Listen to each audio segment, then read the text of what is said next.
خداوند کی زندہ اور پاک کلام میں سے لوکا کی انجیل اس کا 10واں باب۔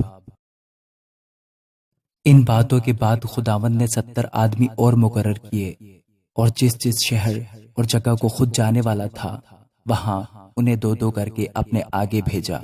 اور وہ ان سے کہنے لگا کہ فصل تو بہت ہے لیکن مزدور تھوڑے ہیں، اس لیے فصل کے مالک کی منت کرو کہ اپنی فصل کاٹنے کے لیے مزدور بھیجے۔ جاؤ دیکھو، میں تم کو گویا بروں کو بھیڑیوں کے بیچ میں بھیجتا ہوں۔ نہ بٹوا لے جاؤ، نہ جھولی، نہ جوتیاں، اور نہ راہ میں کسی کو سلام کرو۔ اور جس گھر میں داخل ہو پہلے کہو کہ اس گھر کی سلامتی ہو۔ اگر وہاں کوئی سلامتی کا فرزند ہوگا تو تمہارا سلام اس پر ٹھہرے گا، نہیں تو تم پر لوٹ آئے گا۔ اسی گھر میں رہو اور جو کچھ ان سے ملے کھاؤ پیو، کیونکہ مزدور اپنی مزدوری کا حقدار ہے۔ گھر گھر نہ پھرو۔ اور جس شہر میں داخل ہو اور وہاں کے لوگ تمہیں قبول کریں تو جو کچھ تمہارے سامنے رکھا جائے کھاؤ، اور وہاں کے بیماروں کو اچھا کرو، اور ان سے کہو کہ خدا کی بادشاہی تمہارے نزدیک آ پہنچی ہے۔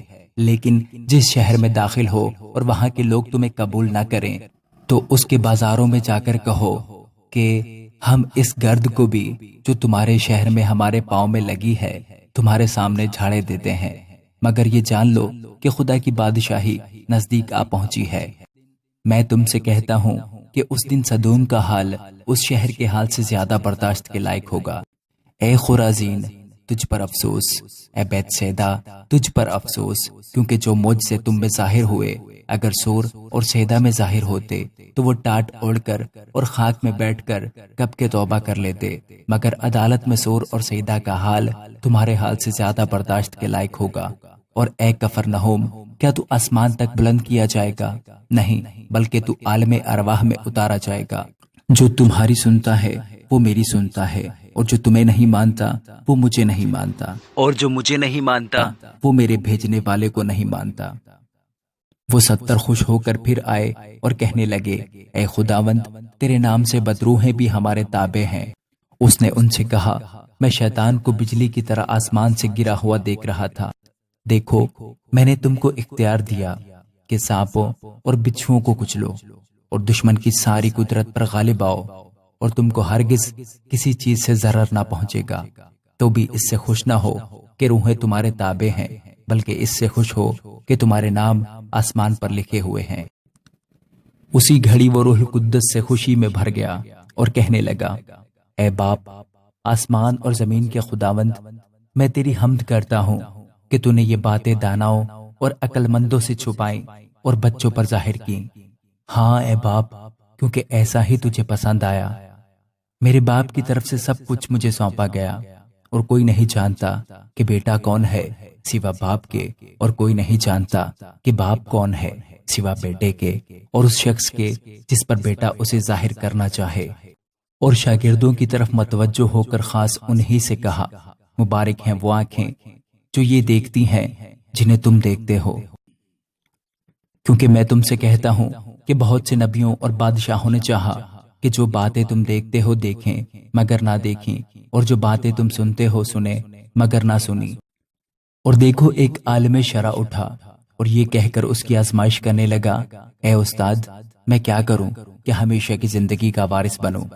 اس نے اس سے کہا، توریت میں کیا لکھا ہے؟ تو کس طرح پڑھتا ہے؟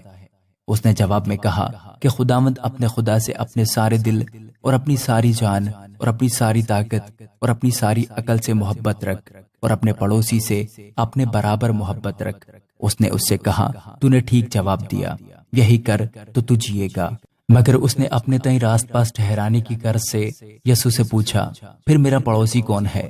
یسوع نے جواب میں کہا کہ ایک آدمی یروشلم سے یریحو کی طرف جا رہا تھا کہ ڈاکوؤں میں گر گیا۔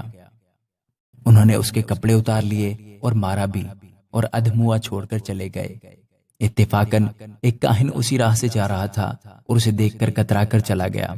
اسی طرح ایک لاوی اس جگہ آیا، وہ بھی اسے دیکھ کر کترا کر چلا گیا۔ لیکن ایک سامری سفر کرتے کرتے وہاں آ نکلا، اور اسے دیکھ کر اس نے ترس کھایا، اور اس کے پاس آ کر اس کے زخموں کو تیل اور مے لگا کر باندھا، اور اپنے جانور پر سوار کر کے سرائے میں لے گیا اور اس کی خبر گیری کی۔ دوسرے دن 2 دینار نکال کر بھٹیارے کو دیے اور کہا، اس کی خبرگیری کرنا اور جو کچھ اس سے زیادہ خرچ ہوگا میں پھر آ کر تجھے ادا کر دوں گا۔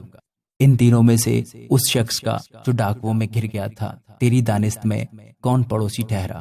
اس نے کہا وہ جس نے اس پر رحم کیا۔ یسوع نے اس سے کہا جا تو بھی ایسا ہی کر۔ پھر جب جا رہے تھے تو وہ ایک گاؤں میں داخل ہوا اور مارتھا نام ایک عورت نے اسے اپنے گھر میں اتارا، اور مریم نام اس کی ایک بہن تھی، وہ یسوع کے پاؤں کے پاس بیٹھ کر اس کا کلام سن رہی تھی۔ لیکن مارتھا خدمت کرتے کرتے گھبرا گئی، بس اس کے پاس آ کر کہنے لگی اے خداوند، کیا تجھے خیال نہیں کہ میری بہن نے خدمت کرنے کو مجھے اکیلا چھوڑ دیا ہے؟ بس اسے فرما کہ میری مدد کرے۔ خداوند نے جواب میں اس سے کہا مارتھا مارتھا، تو بہت سی چیزوں کی فکر و تردد میں ہے، لیکن ایک چیز ضرور ہے، اور مریم نے وہ اچھا حصہ چن لیا ہے جو اس سے چھینا نہ جائے گا۔ آمین۔